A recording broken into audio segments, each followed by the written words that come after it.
नमस्कार। यदि आप यूपी के वृद्धावस्था, विधवा या दिव्यांग पेंशन का लाभार्थी है, चाहे आप कुष्ठावस्था पेंशन का लाभार्थी है, आप सभी के लिए इस हफ्ते की बड़ी अपडेट्स, ब्रेकिंग न्यूज को लेकर के आ चुके हैं। मुख्यमंत्री योगी आदित्यनाथ के तरफ से काफी सारे अपडेट्स आप सभी लाभार्थियों के लिए निकाले गए हैं। इसमें बताया गया है पिछला भुगतान यानी कि जनवरी, फरवरी, मार्च महीने का राशि 3,000 रुपये प्लस वर्तमान भुगतान अप्रैल, मई, जून की राशि 4500 रुपये कब तक आपके खाते में देखने को मिलेगी, कब तक आपके खाते में ये राशि देखने को मिलेगी, चाहे आपका पिछला भुगतान बकाया है या आप वर्तमान भुगतान 4500 का इंतजार कर रहे हो। किस बैंक में पहले देखने को मिलेगा, एसबीआई, पीएनबी या ग्रामीण बैंक, सभी अपडेट्स को देंगे। साथ ही किन जिलों में पहले भुगतान जारी किया जाएगा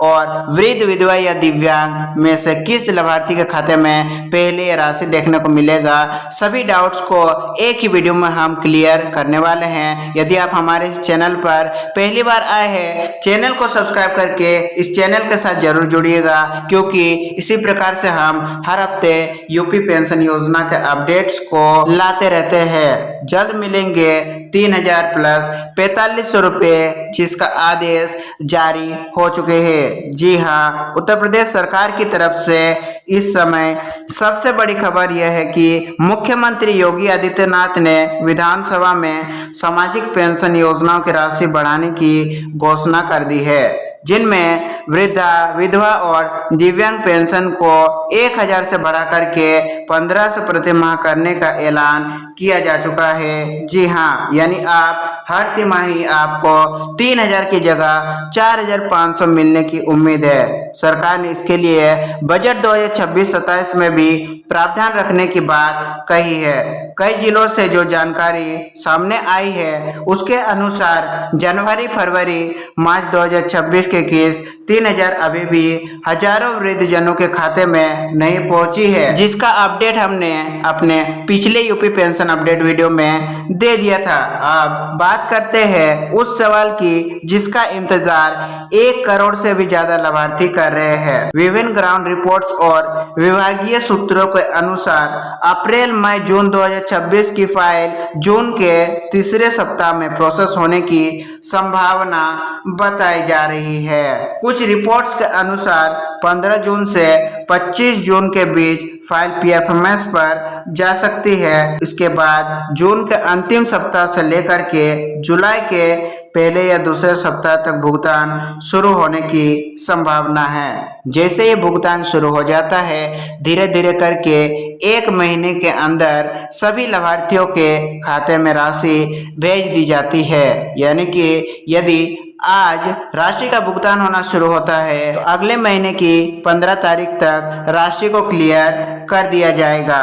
रिपोर्ट्स के अनुसार पहले चरण में विधवा पेंशन की राशि, दूसरे चरण में दिव्यांग और कुष्ठावस्था पेंशन एक साथ जारी की जाएगी, तीसरे और अंतिम चरण में वृद्धावस्था पेंशन की राशि जारी होने की संभावना बताई जा रही है। चलिए आप जानते हैं कि किस बैंक में पहले पैसा आने का संभावना है। यदि आपका इन सभी बैंकों में से किसी भी बैंक में खाता है और उस खाते में अपना पेंशन राशि को प्राप्त करते हैं, तो आपके लिए बड़ी खुशखबरी है। जिन बैंकों का सूची हम इस वीडियो में दिखाने वाले हैं, उन बैंकों में पहले राशि आने की उम्मीद ज़्यादा बताई जा रही है। देखिए, इनमें से पहला बैंक है भारतीय स्टेट बैंक, जहां राशि का भुगतान पहले किया जा सकता है। एसबीआई भारत का सबसे बड़ा सरकारी बैंक है और सरकार की अधिकांश योजनाओं का नोडल बैंक भी है। इसका कोर बैंकिंग सिस्टम यानी कि सीबीएस और सर्वर क्षमता बहुत विशाल है। इसी कारण से आपका पैसा पहले देखने को मिल सकता है। पेंशन का पैसा रिलीज होते ही सबसे पहले एसबीआई के खाता धारकों के अकाउंट में रिफ्लेक्ट होता है, क्योंकि इनका पीएफएमएस के साथ सीधा और तेज लिंक है। अब बात करते हैं बैंक ऑफ बड़ौदा की, जहां पर हमने देखा है कि ज्यादातर खाता धारक या pensioner bank of Baroda bank खाते का यूज करते हैं अपना पेंशन राशि को प्राप्त करने के लिए। अच्छा, अब बात करते हैं कि यह बैंक क्यों तेज है उत्तर प्रदेश में बैंक ऑफ बड़ौदा का नेटवर्क बहुत ही ज्यादा मजबूत है। इसके डिजिटल बैंकिंग प्लेटफॉर्म और आधार मैपिंग सिस्टम यानी कि आधार सीडिंग काफी ज्यादा ही एडवांस है। यदि आप ग्रामीण या शहरी किसी भी क्षेत्र से आते हो, आपका खाता बैंक ऑफ बड़ौदा में है, तो आपके लिए बड़ी खुशखबरी है। जी हाँ, दोनों ही क्षेत्रों में डीबीटी क्रेडिट फेल होने की दर यानी कि ट्रांजैक्शन फेलियर रेट इस बैंक में बहुत ही ज्यादा कम होती है। अब बात करते हैं पंजाब नेशनल बैंक की। अब बात करते हैं पीएनबी का सर्वर अपटाइम के बारे में। सरकारी योजनाओं के फंड ट्रांसफर के दौरान काफी स्थिर रहता है। यहाँ पर सर्वर फेलियर इशू बहुत ही ज्यादा कम देखा जाता है। ई-केवाईसी और एनपीसीआई लिंक करने की प्रक्रिया इनकी शाखाओं में तेजी से अपडेट होती है। यही कारण है कि आपका पेंशन भुगतान प्रक्रिया इन बैंकों में काफी ज्यादा तेजी से देखने को मिलता है। कई बार शाखाओं पर भी निर्भर करता है। यदि 10 पीएनबी बैंकों का शाखा देखें, उनमें से 1-2 शाखा ऐसे मिल जाते हैं जहां के कर्मचारी लाभार्थियों के साथ सही से बात नहीं करते हैं और उनका काम समय पर पूरा करके नहीं देते हैं। लेकिन 10 में से 8 बैंक के शाखा ऐसे होते हैं जहां पर भुगतान तेजी से देखा जाता है। अब बात करते हैं इंडियन बैंक की। पहले के इलाहाबाद बैंक का इंडियन बैंक में विलय होने के कारण यानी कि मर्जिंग होने के कारण उत्तर प्रदेश यानी कि खासकर यदि देखा जाए पूर्वी और मध्य यूपी में इसका एक बहुत बड़ा कस्टमर बेस है। पुरानी पेंशन योजनाओं और राज्य सरकार की योजनाओं का डाटाबेस इस बैंक के सिस्टम में बहुत अच्छी तरह से लिंक है, जिससे भुगतान में देरी नहीं होती है और जैसे ही राशि को जारी की जाती है आपके खाते में राशि क्रेडिट भी कर दी जाती है। और इनमें उत्तर प्रदेश के कुछ प्रमुख ग्रामीण बैंक्स भी शामिल है। यदि आपका खाता इन सभी ग्रामीण बैंकों में भी है तो भी आपके खाते में राशि को जल्दी ट्रांसफर किया जाएगा। पहला है बड़ौदा यूपी बैंक, दूसरा है आर्यावर्त बैंक और तीसरा ग्रामीण बैंक है प्रथमा यूपी ग्रामीण बैंक। यदि आपका इन 3 ग्रामीण बैंक में खाता है तो आपकी भी पेंशन राशि जल्दी ही आपके खाते में देखने को मिलने वाली है। यूपी की सभी सामाजिक पेंशन योजनाएं पीएफएमएस और डीबीटी सिस्टम के माध्यम से भेजी जाती है, यानी कि जिस भी लाभार्थी का बैंक खाते में आधार लिंक है, एनपीसीआई मैपिंग सही है या डीबीटी एक्टिव है, ये तीनों चीजों में से यदि सभी चीजें सही है तो ही आपके खाते में राशि का भुगतान पहले किया जाएगा।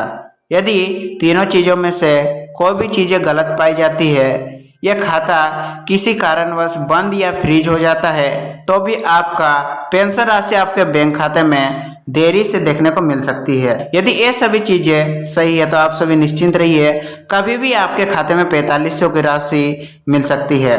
अब बात करते हैं किन जिलों में पहले भुगतान आने की उम्मीद है। सबसे पहले गौतम बुद्ध नगर यानी कि नोएडा में राशि का भुगतान किया जाएगा।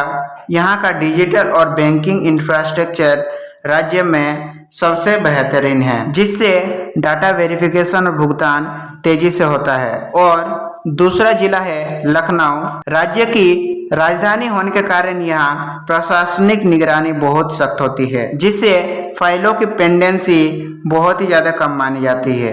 गाजियाबाद में भी पहले राशि आने की संभावना है। उच्च शहरीकरण और मजबूत बैंकिंग नेटवर्क के कारण यहाँ डीबीटी ट्रांजैक्शन फेल होने की दर बहुत ही ज्यादा कम हो जाती है। वाराणसी में भी पेंशन भुगतान पहले देखने को मिल सकता है। प्रशासनिक प्राथमिकता और वीआईपी जिला होने के कारण यहाँ योजनाओं का क्रियान्वयन और फंड ट्रांसफर बहुत तेजी से होता है। और गोरखपुर में भी ये राशि पहले देखने को मिल सकती है, जहाँ सरकारी योजनाओं की मॉनिटरिंग काफी सक्रियता से की जाती है, जिससे लाभार्थियों के खाते में पैसा बिना किसी देरी के पहुंचता है। कानपुर नगर में भी राशि का भुगतान पहले किया जा सकता है, जहां की मजबूत बैंकिंग कनेक्टिविटी और सक्रिय जन सेवा केंद्र सीएससी के कारण यहाँ की प्रक्रिया काफी सुचारू है। प्रयागराज और मेरठ की यदि बात करें तो ये बड़े प्रशासनिक मंडल है, जहां विभागीय अधिकारी डीबीटी क्लियरेंस और आधार मैपिंग पर विशेष ध्यान देते हैं। अब बात करते हैं 7500 रुपये एक साथ मिलने की चर्चा कितनी सही है। क्या सही में आपके खाते में 3000 प्लस 4500 रुपये मिल सकते हैं। कुछ रिपोर्ट्स में दावा किया जा रहा है कि जिन लाभार्थियों की पिछली किस्त रुक गई थी उन्हें 3000 की रुकी हुई किस्त प्लस 4500 की नई किस्त, यानी कि कुल मिलाकर यदि देखा जाए तो 7500 रुपये की राशि आपके खाते में देखने को मिल सकती है। यदि किसी का भुगतान सत्यापन या डीबीटी समस्या के कारण रुका हुआ है और बाद में मंजूर हो जाता है तो बकाया राशि मिलने की संभावना जरूर बन सकती है।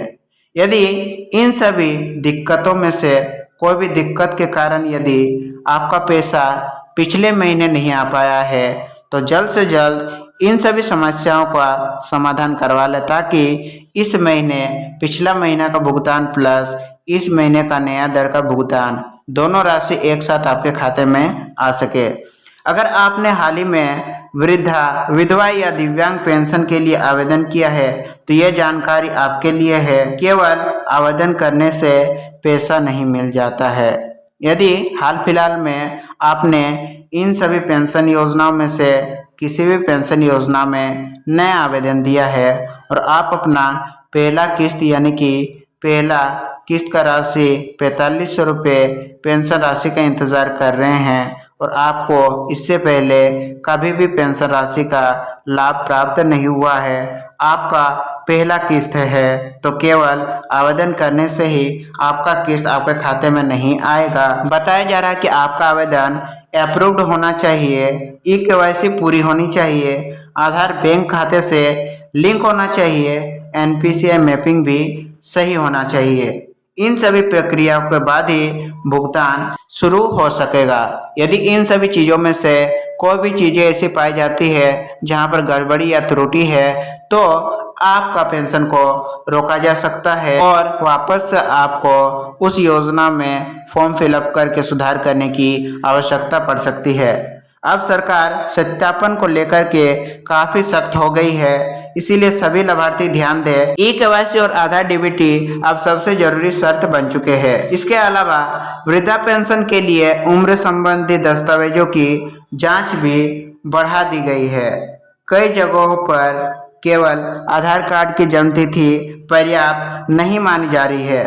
परिवार रजिस्टर, जन्म प्रमाण पत्र या स्कूल प्रमाण पत्र मांगे जा रहे हैं। कुष्ठावस्था पेंशन अभी भी 3000 प्रति माह की दर से ही जारी है और फिलहाल इसे बढ़ाने का कोई नया आधिकारिक अपडेट सामने नहीं आया है।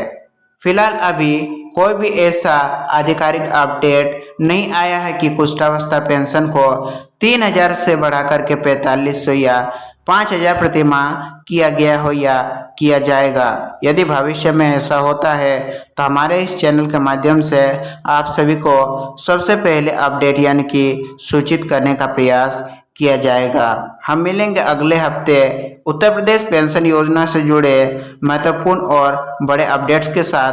तब तक के लिए आप सभी का धन्यवाद कि आप सभी हमारे वीडियो में अंत तक जुड़े रहे और हमारे वीडियोस का अपडेट्स का लाभ प्राप्त कर सके। यदि जानकारी सही लगी हो तो अपने दोस्तों और मित्रों के साथ भी साझा कीजिएगा, या कोई भी उत्तर प्रदेश के पेंशनर है जो इन सभी अपडेट्स से वंचित है तो जरूर उनके साथ साझा कीजिएगा।